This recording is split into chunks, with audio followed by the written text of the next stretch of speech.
One of our employees, Ernest, did get the virus, and so he was in the hospital in Albuquerque. We will be praying for you, is what we told him. And it took him exactly 7 days to pass away from the virus. It was very hard for us for a while. I think there's still a void. You know, it's. I think he's not going to be forgotten. I think it's something that's going to be with dig deep for quite a while. When he kind of got sick, he told us to keep going. He told us that people needs water out there, so that's what we did.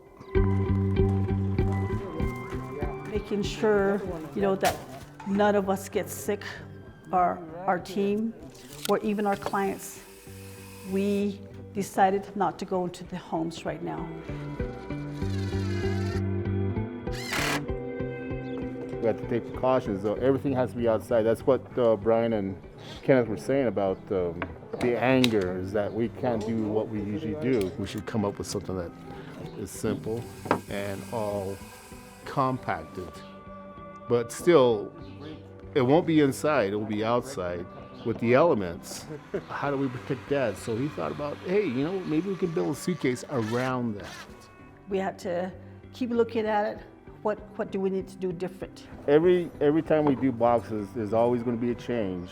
But I think it's the people that we worry about. If they're getting water, we did our job. We call this water truck Big Ernie. We might even put a big old name on the side. That'd be nice. That'd be nice. That name ain't gonna be forgotten.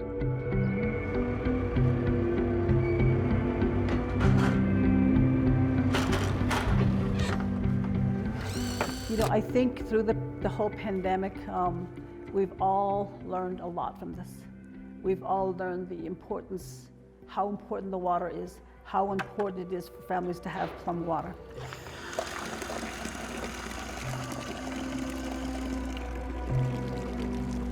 To see people happy, I mean, just to be in part of their lives, to change their lives, I think that's really great. It makes your day. And water is life. Toy nata.